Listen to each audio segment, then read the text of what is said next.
So as we take you into tonight, we are under that threat of severe weather. You can see it's a lower end threat, 1 out of 5 for our areas around I-64 into the Ohio River. Farther to the south, that covers Hancock, Davis, back over to Crittenden, Caldwell, Hopkins, McLean, as well as Muhlenberg, Ohio, and Webster counties. You all are under that 2 out of 5.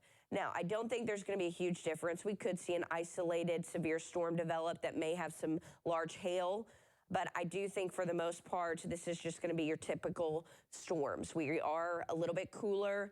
We don't have the instability. We don't have the fuel that we did have yesterday. Now, tomorrow night, we do have a line that's going to be rolling in from the west that we are tracking that could definitely produce some strong damaging winds. We are going to talk more about that. And then Saturday, there's also another risk, but that does lower. It is looking a little bit more like the risk that we are under today. So all 3 days under a 1 and a 2 out of 5. So definitely not looking at a widespread severe event. If we do see any severe cells, it's going to be very isolated to scattered. Here we are tonight. Some of these cells are starting to develop. This is what I'm talking about. So as we approach 7 to about 9 o'clock, some of these cells could develop some heavy rainfall. Be aware of flash flooding tonight, especially if you're going to be out on the roads. And some of them could definitely develop some hail. As we approach late tonight and into tomorrow morning, we're going to see some breaks. But I still think we could be dealing with some heavy rainfall here and there. And then we get some dry time through the first part of your Friday. Tomorrow morning may be a little bit dry for us. So that'll be good if you are headed to school. I know some of us are on spring break. But as we approach Friday around lunch, we're going to be watching this warm front move up from the south. That could produce some stronger storms. But the main threat that we're looking at that could produce some severe weather comes Friday night. You'll notice this line does start to develop out from the west, and that could likely produce some strong damaging winds. We are under a 2 out of 5 for most of our areas, basically from Tell City, Owensboro out to the west, we're under that 2 out of 5. So that does pose a risk of severe weather, but we will be monitoring it and keeping you up to date as it does develop, especially as we approach tomorrow. We'll have a better idea on how that is developing.